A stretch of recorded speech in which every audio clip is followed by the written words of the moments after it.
Hi, welcome in. My name is Mason. Welcome to another Duel review. Um, Today we're looking at a match I played. It was a Warrior Mirror match against James Ark. This was in the first round of the latest Obelisk. Even making it to Obelisk is something that I'm really proud of this year.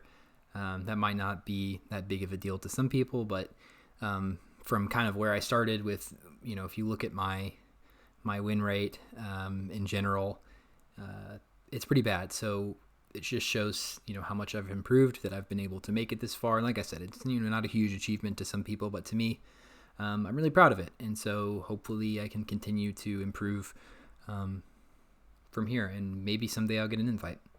So let's get into it. I had a feeling he was probably on Warriors. I did a little bit of scouting before the game, but I wasn't 100% sure. He's very competent with a lot of decks, which is always scary. So we lose the die roll, and we're going to go second. We open up with 3 Solemn Judgments, which is usually pretty good to see in Warriors, because it means you're going to simplify the game state on your turns and hopefully have a Solemn Judgment left for any threats. And we also have the Rhoda to bring out a monster, so pretty good setup. So he summons Yugioh Warrior Lady and sets 4 of his own. That probably means he has a Solemn Judgment set, maybe a Dust Tornado, maybe some sort of defensive trap, maybe a Nobleman that isn't live. So we draw into Kaiku, and we get Dust Shooted. I was kind of hoping that I wouldn't draw a monster in case he does have Dust Shoot set. In the mirror match, it's always really valuable if you can get something out of your Dust Shoot, because obviously if I draw one, I'm not going to get anything out of it. So he sends back the Kaiku. I take kind of a little bit of an interesting line here. I remember I decide to set all of these except for one of the Solemn Judgments. I think one of the reasons for doing this is just to be a little tricky. If he has Duo or he's been holding Duo, I don't want him to hit the Rhoda, but I also don't want to use the Rhoda yet, because this may be incorrect, but I think I was semi right in my thinking here, and that in the Warrior Mirror, if you're going second, you really want to make sure that your summon goes through. You just want to protect your monster. Really, that's what the Warrior Mirror boils down to a lot, is just who's able to protect their Blade Knight, who's able to protect their DD Warrior Lady better. And so I just wanted to make sure that the summon went through, that he didn't end phase ring or have some way of dealing with my Blade Knight before I can get my Solemn Judgments live. And like I said, I decided to set the Rhoda so that I don't have to deal with potentially getting duoed. So that's kind of my thinking there. A little bit of a tricky line, a little bit of a obtuse line, but I think it works. So he draws for turn, brings out Breaker. Don't really want to see Breaker. I think for a second about this, but really, if I Solemn Judgment, I'm really far behind. I don't have a Battle Trap. I don't know. I don't think Solemning is the play here. We're going to save them for later. Obviously, we hope he hits the Dust. Hope he does not hit the Rhoda. And anything else we're okay with. We'll go ahead and take the damage. This tells me that he has a Solemn set. Maybe even more than one Solemn, because he wouldn't just blindly attack with both of these, into a potential Mirror Force. So in main phase 2, he hits the Solemn, and then we draw for turn. So we're at 5 cards to his 6. We're 1 card behind, but Heavy Storm is really nice to draw here. So I end up going ahead and getting the Rhoda, knowing that I have a Solemn Judgment set to protect whatever I'm trying to do. Then again, he could have 2 Solemn sets, so I'm not sure. So right here, I'm thinking if I heavy and he Solemns, I'll be able to Solemn back and make sure that the heavy goes through. If he does it again, then that's not horrible either. It might be. I'm not sure. We'd both be really low at that point. But if the heavy does go through, we're basically we'll be able to have a Blade Knight on the board and we'll have a set Solemn Judgment behind it, which is really all you can ask for. It'll put me a card ahead, so I'm super happy to take this, and it just lets it go through. I think this is the correct play. So we noticed that he had Nobleman. I expected probably one bluff that he didn't want set, but we hit Snatch, which is really great in the mirror. We hit Solemn, hit a Torrential. So we go ahead and run over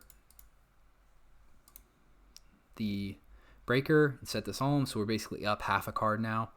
And I'm super happy to put myself in this position.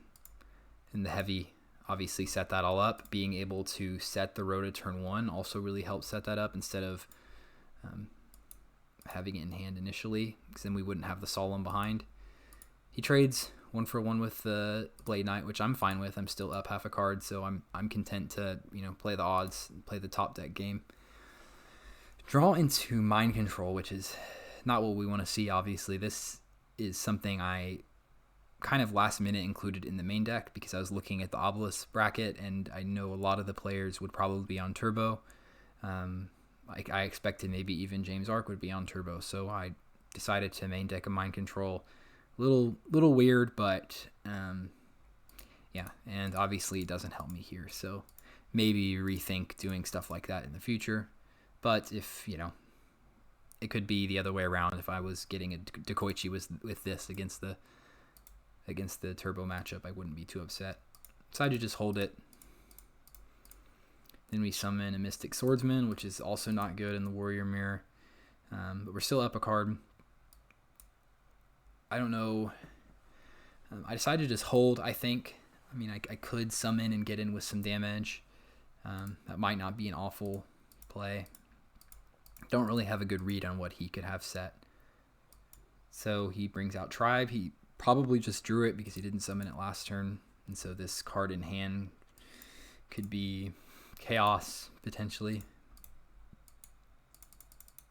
So he swings in with the Tribe. Draw Call, which this is where I really misplayed. For some reason, I thought I had a monster engrave. I think I forgot that the Blade Knight was banished off of DD Warrior Lady, obviously, even though it's just sitting there looking me right in the face. And so I don't know. For some reason, I thought I had a monster engrave, and I thought this Call was live, which, pretty much all of these cards are dead at the moment unless I want to Mind Control and kill the Tribe with discarding one of these dead cards, which isn't bad. And this is another area that I messed up. I think I should have done this right now. I think I should have just made the play. Like, I'm getting really low and I don't have a lot to do. I'm really just praying to draw, a Blade Knight, draw a Rhoda, draw a Kaiku, draw a Sasuke. There's a lot of good cards that would help me out here, and I just don't draw into them, and that's okay. So instead of going ahead and trying to get rid of the Tribe, I just set 2. I thought a lot about that play. He attacks again.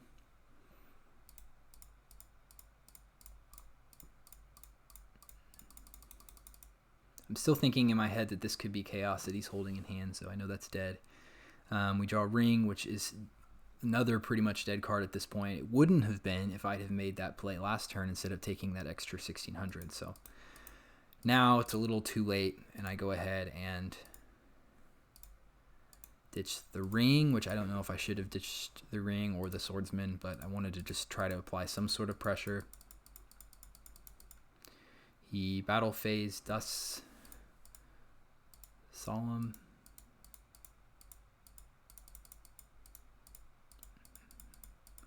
We get run over by the Kaiku. We have Dead Call. And here's another situation where I'll be completely honest, my newbiness will shine through here. Part of me, I think the play was to call the Haunted, the Mystic Swordsman, then put it in defense just to protect myself, just to try to survive another turn. But I don't know if that's legal. I don't know. I mean, I think it is, but I wasn't 100% sure, and I wasn't willing to. I didn't know if you could turn a monster to defense that you summon off of Call of the Haunted, because you have to summon in an attack. I don't know. So I wasn't willing to try to do something that was, potentially not a legal play, as I just decided to roll with it. And maybe in the future I should be more willing to try to make something happen with it. It doesn't matter in the end, though. He has the ring for Kaiku, and that is game 1. So we definitely messed up. We didn't draw the greatest when we went Mind Control, Ring, Mystic Swordsman level 2, Call of the Haunted. Those were not the greatest cards to draw, but at the same time, probably shouldn't have had Mind Control in my deck, and I probably should have made the play with the Tribe earlier. So some stuff to take from that. So we lose game 1. Pretty good hand here, game 2. So I think the knee-jerk reaction is to go ahead and just rip pot, but I just didn't want to draw 2 monsters. I wanted to make sure that my Blade Knight's live. It's one of the worst mistakes you can make in the Warrior Mirror match, is not get your Blade Knight up to 1600 and you get ran over by Kaiku and they get a free +1. I mean, obviously we have the Widespread Ruin, but I just wanted to get that Blade Knight to 2k. That might have been a mistake, but that is what I end up doing. And if I get duoed for my Pot of Greed, I'm going to probably Solemn the duo. So I don't know. I don't know if that was the right play. Maybe I should have ripped the pot, but I was worried about drawing another monster. So he sets 4, then sets a monster. Lately in the Warrior Mirror, I assume that if they're going to set one, turn 1, it's maybe a Spy, probably a Spy, and then maybe a DD Warrior Lady, potentially a Donzalug if they have like a Battle Trap follow-up. So I wanted to go ahead and get the end phase dust out of the way, which hit a call, which wasn't doing that much for him there.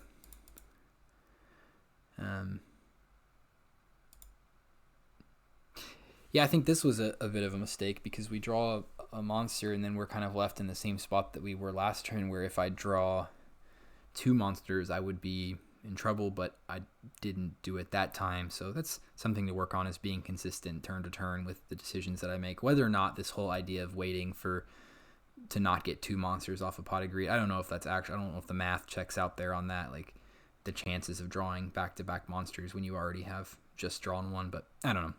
I need to be more consistent with how I approach that. Luckily, I don't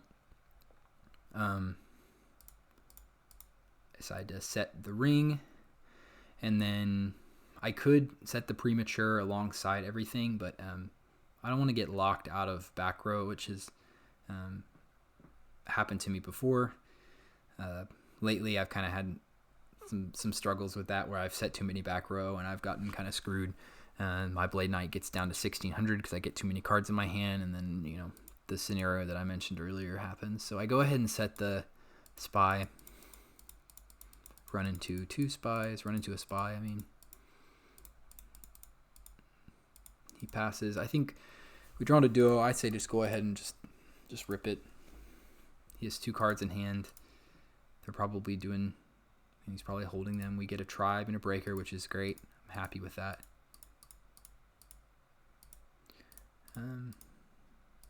Really not a ton to do here. I guess I could if I wanted to flip Spy, but I decide not to. I assume at this point he's probably sided out his Mystic Swordsman level 2s, so yeah, decide not to do that. And then right here, I can set one of these, but I don't want to get locked out of back row. If I really need to ring or Widespread Ruin an attacking monster, I will at that point. And it ends up biting me because I get duoed myself. There's maybe an argument to Solemn this, but we're even in cards.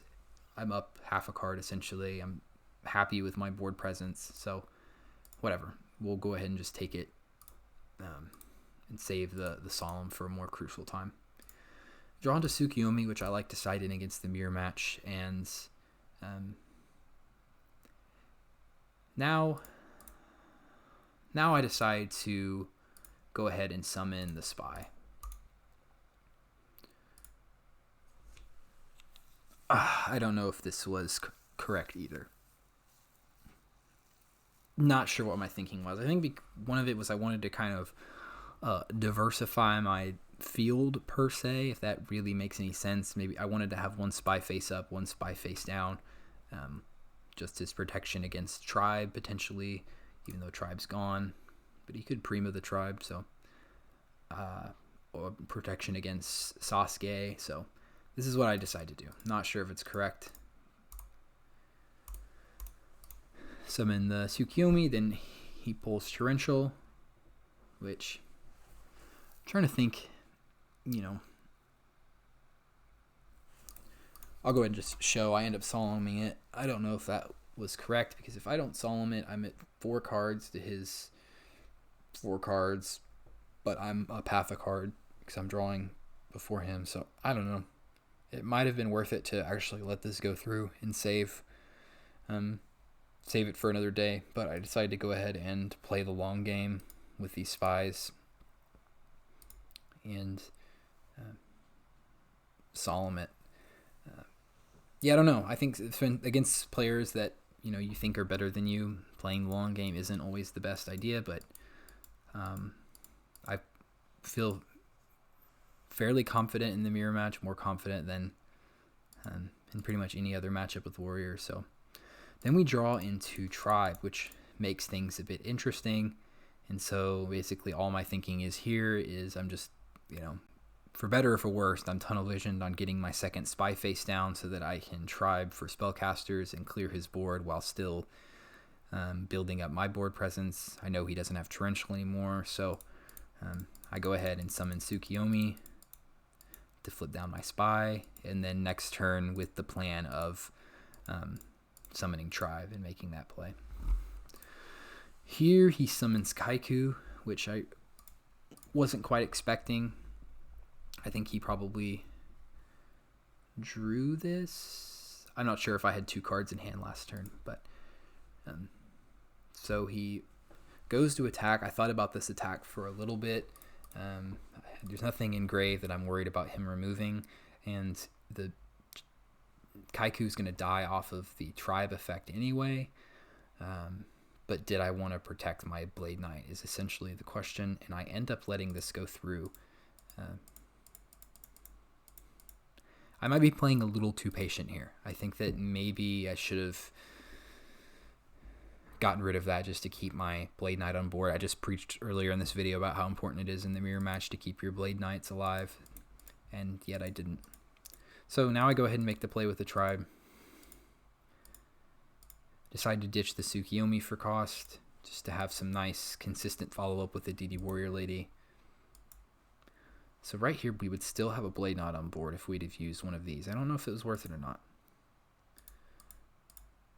But regardless, we're happy with where we're at. He draws up to 4 cards. We're at 6 cards. Pretty far ahead at this point. He sets 1. At this point, I'm thinking what he set is probably DD Warrior Lady or Don Zalug or potentially a 3rd spy, but I wasn't thinking so. So it's a spy. I think maybe I could have put both of these into attack and went for some damage. He end phase our Dust, which isn't horrible because we have other great traps still set here. He summons a Blade Knight, which we're going to want to deal with pretty swiftly. Wasn't sure here whether to ring or widespread this. I think the correct decision is to widespread ruin this because we don't want to get in range where he can ring us and we have to solemn the ring, or we might have used the solemn at that point later. So I wanted to keep the life points up a little bit at least, and because we're going to be putting some pressure on once I get rid of his DD Warrior Lady. I also wanted to save the ring for his DD Warrior Lady, so that was kind of my thinking there. We go ahead and ring it. One thing I didn't think about was I probably could have set up a nice attack and then ringed in the battle phase. Not sure if that would have made it a huge difference or not. Like I said, we're learning. I think that I kind of got a little ahead of myself. Not that I was being too aggressive here, but I think that I just wasn't thinking very straight with a lot of my decisions that I made. I'm like thinking, oh wow, I might actually get a win here. He Mirror Forces, which that's a great hold on that Mirror Force, and I go ahead and saw him. We have the book to back up whatever he might try to do.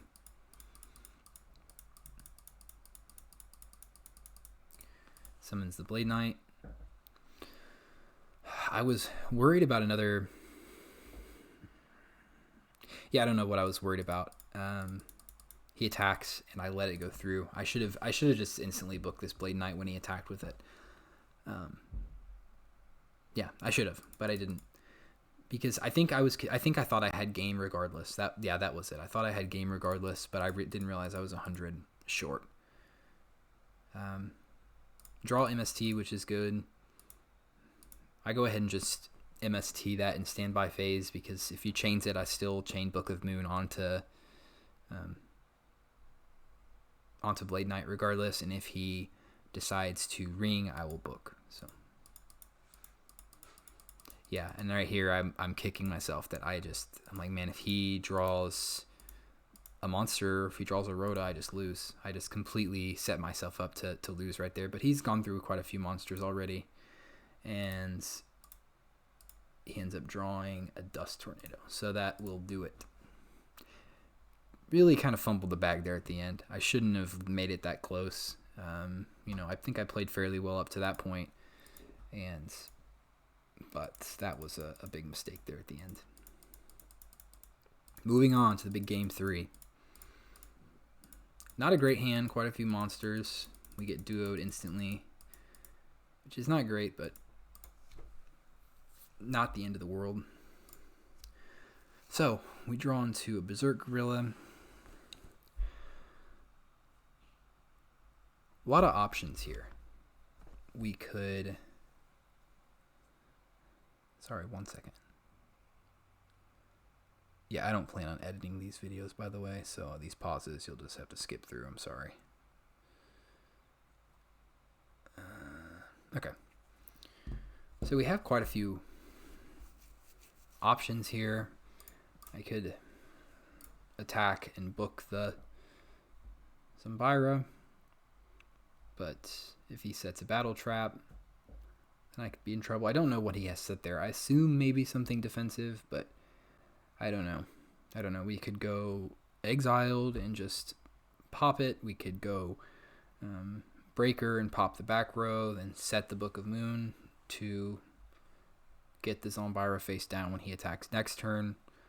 I don't know, something about just setting, summoning a monster like Zumbira and then setting one, just my intuition leads me to believe it's something defensive that he set, not a Dust Tornado or something like that. So I go ahead and I just want to get rid of whatever this is so that I can start making aggressive pushes with my Gorilla when we still have the Book of Moon to deal with Zumbira. And I just said that it couldn't have been probably something defensive. It ends up being a Dust Tornado, so I was wrong. What's new?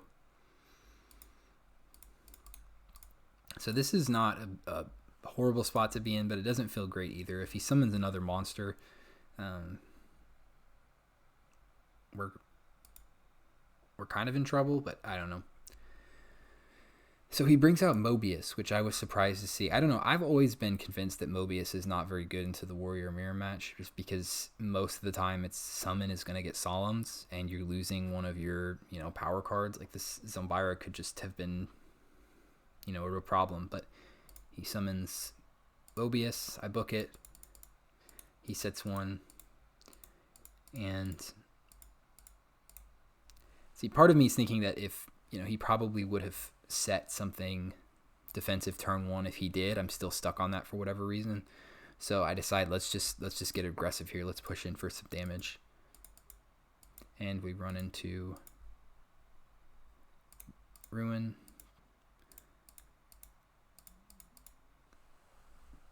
Set the Saku, and I'm already thinking in my mind, all right, if he summons a monster, are we gonna Saku it or not? If it's a Blade Knight, we will, but if it's like a Kaiku, I don't think so, because we'll bring out a Blade Knight of our own to run over it, potentially.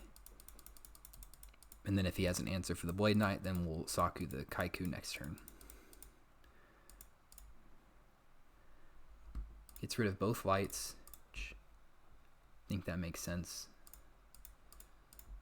He sets 1.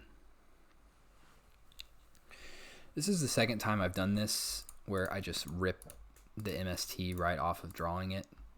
I just really want this Blade Knight to go through, because then that'll, like I said, protecting that Blade Knight's really important. I wasn't expecting another Dust Tornado. If I did, then it is what it is. But so now this puts us half a card up with the defensive trap, with the Blade Knight on the board. I feel really good at this point. Rotos for DD Warrior Lady. Sets it, and then sets a trap. Puts me in a weird spot. I'm not sure whether I want to attack or not. I really want to keep this Blade Knight alive, and so I end up setting the dust, knowing, hey, I'm still half a card ahead. Just be patient. You'll draw into another monster or a Rota to help deal with the DD Warrior Lady. That's my thinking. So then he attacks him with the DD Warrior Lady. I go ahead and decide to Sakuretsu it, and he happened to draw another Blade Knight. Which kind of sucks. I don't end up, I'm not sure if I don't end up deciding to end phase Dust, because I wasn't sure if I would be making a push or not. I wasn't sure whether I would be attacking or not. So I draw 7 tools, which is a good defensive card to help protect my Blade Knight against traps. But at the same time, I'm not drawing any monsters. And then right here, I decide to attack. Ugh. I don't think this is good. I really don't think this is a good attack. I think I was just getting antsy, needing to try to make something happen here. Part of me was thinking that maybe he like Saku's this or something, then I 7 tools, and then he lost his defensive trap. I still have Dust Tornado and Solemn Judgment set as backup, and I still am staying 1 card ahead, but yeah, I think this was a little too antsy on my part. He sets 1. We draw into Blade Knight, which is nice, and that's not nice. So at this point, I was a little frustrated. I wish I wouldn't have attacked with my Blade Knight. Not that it would have made a difference. He still would have drawn into Spy anyway. But part of me thinks that if I hadn't done that and I had seen him set the Spy next turn, which he might not have set it. He might have been, thinking far enough ahead. Part of me thinks that I would have solemned if he decides to flip up the Spy, but he probably would have kept the Spy face down anyway, now that I think about it. So we draw a Call, which really isn't doing much for us right now. It might at some point, because we can bring back Gorilla or Blade Knight. But for now, we just need to find Try, we need to find Ring, we need to find Torrential, we need to find BLS. We need to find some way to deal with these Spies, because our Sasuke is banished, and I think the pressure of this game got to me a little bit. People act like they're too cool to get nervous at a Yu-Gi-Oh game, but shoot, it's Obelisk. It's a chance for a World's Invite, and so I really, I'm taking it to game 3. I feel like I have at least some sort of advantage, and just got a little antsy, I think, there. So this is all fairly standard, I think, for the most part. Probably should have summoned the Kaiku earlier. I knew that play was available to protect against the BLS, but I had Solemn to deal with the BLS summon, as well as the 7 tools if he has a Solemn back. But maybe you should have summoned the Kaiku so that wasn't even a possibility. But I'm not sure.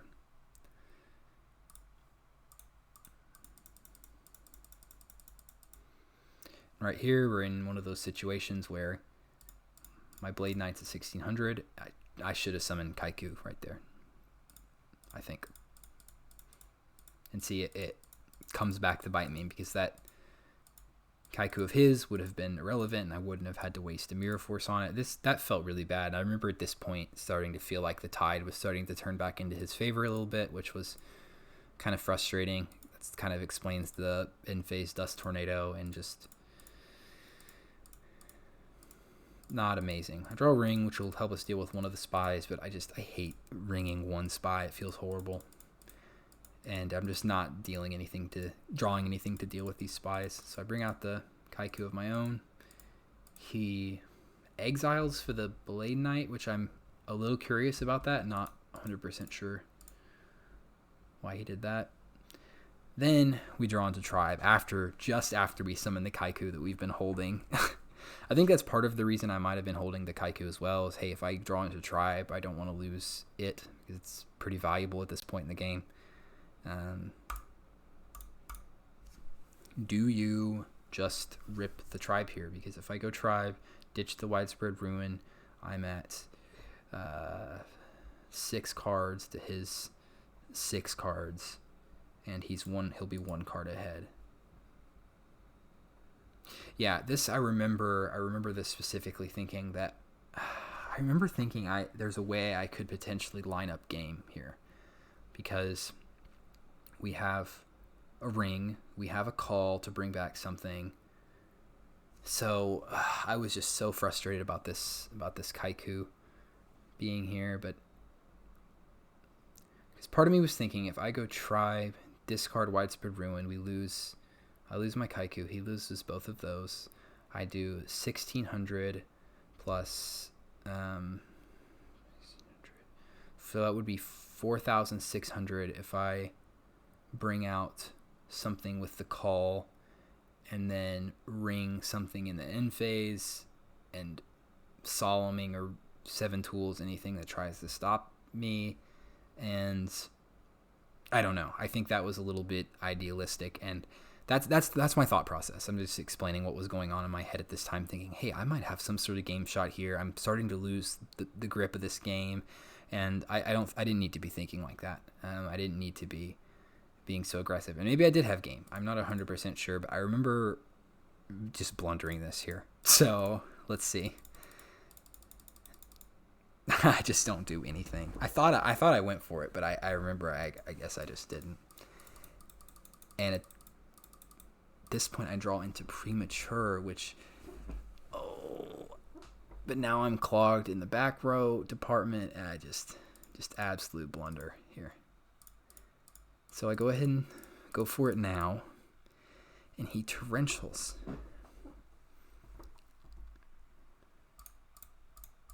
And I let it go through. Oh my gosh, this hurts. I was just trying to be way too patient. I think part of it was like, man, shoot, I got rid of Torrential. I don't need to go for Game Shot anymore, because now I'm, basically even with him in cards. I can bring out Kaiku to turn off Chaos. I can get rid of his lights. And I don't need to go for this game push anymore. We can get back into more of a control game. And then I decide to 7 Tools the Dust Tornado. If I was going to 7 Tools anything, it should have been the Torrential, I think. I go ahead and ring. He calls back Mobius. I ring it.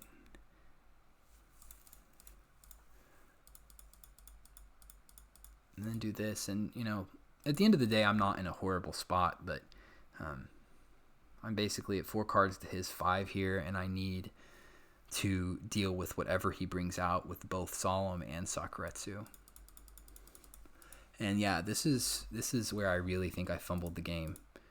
If you haven't seen that enough on the last 2 or 3 turns, I end up deciding to Solemn the Graceful. Not sure if that was correct. So now we need to deal with this. Go ahead and take the damage. This turns off my premature, so I have to Saku the Blade Knight, because if I did the Kaiku, I'm not going to get 1,000 back. So then I think my play here is to bring back Gorilla or Blade Knight. No, I don't have Gorilla anymore. I could have brought back Tribe and then discarded the Sakuretsu to get rid of the Kaiku, but that didn't feel very efficient. So I decided to bring back the Gorilla. hope that this goes through, hope and pray, and it doesn't. And at this point, it's game over. So, really fumbled the game there at the end. There was a lot of misplays. I didn't really realize how many there was there in that game 3, in the second half of that game 3, until it was over. And like I said in my first video, I don't deal 100% in absolutes of this was 100% bad play or I 100% made a good play. I think that on either end of the spectrum, I was making a lot more bad decisions than good decisions there. And I just need to remind myself in these late game situations, late game 3, and important matches like Obelisk, just to take my time, breathe a little bit. Don't do anything rash. Don't get desperate. Don't feel like the game's turning back and you're tied. Be confident in what I can do. So as much as it hurt watching how I fumbled that, I think that there's a lot of valuable information to be gleaned from this game specifically. So, GG to James Ark. I'm probably going to review my next Obelisk match, however it goes, because I like looking back at very important games against good players. So, yeah, thank you guys for watching, and I'll see you later.